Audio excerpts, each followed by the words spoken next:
Una volta Martin Luther King diceva che il potere, la capacità di cambiare le cose. In Consiglio regionale del Veneto vale più il motto andreottiano: il potere logora chi non ce l'ha, perché le opposizioni, per avere più potere all'interno delle aziende sanitarie, ne stanno facendo di cotte e di crude. In particolare si oppongono pretestuosamente, strumentalmente, al taglio delle USL a Zaia, che vuole ridurle a 9, da quel numero 9 non si vuole spostare, e chi invece chiede di avere appunto più aziende sanitarie, addirittura chi vorrebbe tornare a 20 USL per accontentare il proprio elettorato, per favorire gli amici, insomma, per questioni di piccolo cabotaggio, di piccoli egoismi partitici a danno poi della collettività, perché voi pensate che la casta abbia anche in regione a cuore le condizioni degli ospedali,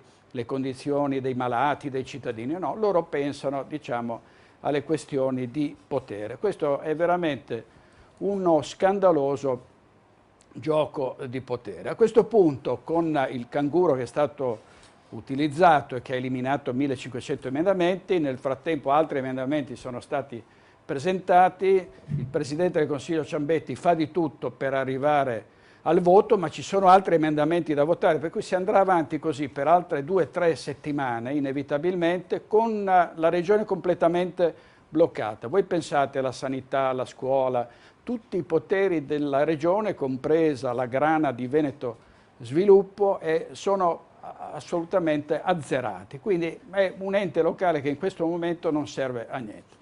Qui ci vorrebbe davvero che una parte della politica regionale si mettesse una mano sulla coscienza e dicesse, ma insomma siamo responsabili o irresponsabili? Siamo pagati profumatamente per fare le cose, per assecondare le esigenze della nostra regione, di una intera popolazione, o per fare gli affari nostri e per fare queste beghe di potere? Bisognerebbe proprio che ci fosse un sussulto di questo genere, insomma un minimo di dignità, di decenza e di pudore, proprio perché sono stipendiati da noi i consiglieri regionali e dovrebbero ovviamente farsene una missione, quella di appunto cercare di arrivare a dei risultati. Niente di tutto questo, si andrà avanti con questa vicenda tragicomica e davvero quando si dice